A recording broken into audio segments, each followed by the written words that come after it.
ولو ترى إذ وقفوا على النار فقالوا يا ليتنا نرد ولا نكذب بآيات ربنا ونكون من المؤمنين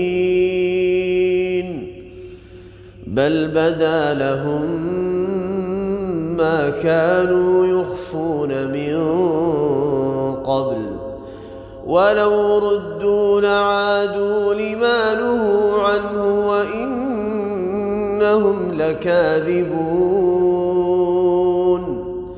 وقالوا إن هي إلا حياتنا الدنيا وما نحن بمبعوثين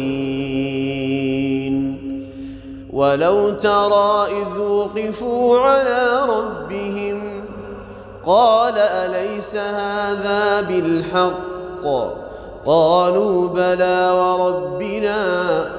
قال فذوقوا العذاب بما كنتم تكفرون قد خسر الذين كذبوا بلقاء الله حتى إذا جاءتهم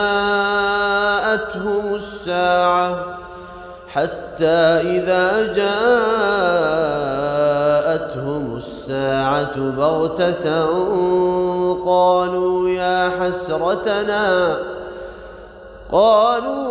حسرتنا على ما فرطنا فيها وهم يحملون أوزارهم على ظهورهم ألا ساء ما يزرون وما الحياة الدنيا إلا لعب وله وللدار الآخرة خير للذين يتقون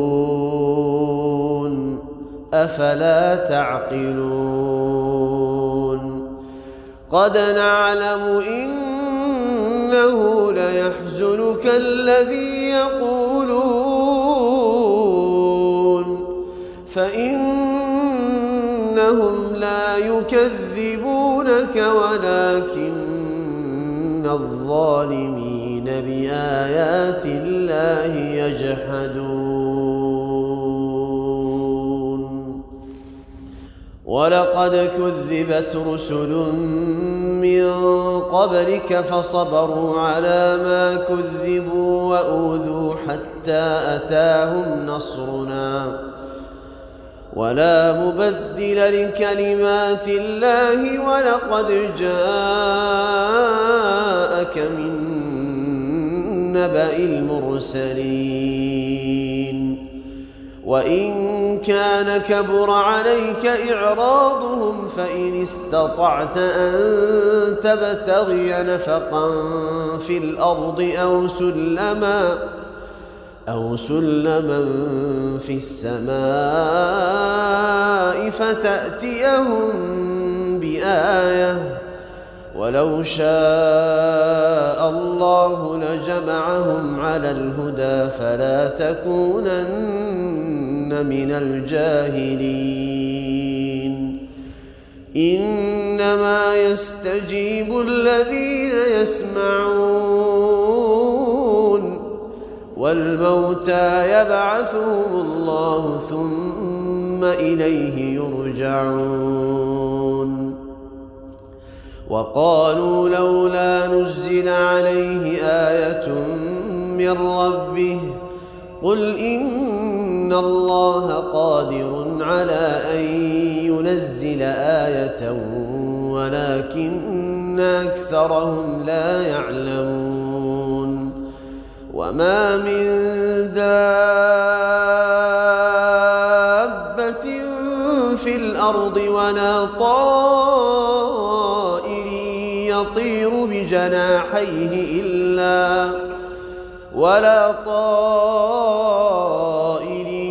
يطير بجناحيه إلا أمم أمثالكم ما فرطنا في الكتاب من شيء ثم إلى ربهم يحشرون والذين كذبوا بآياتنا صم وبكم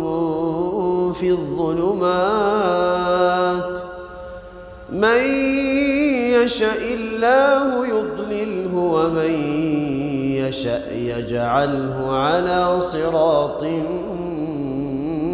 مستقيم.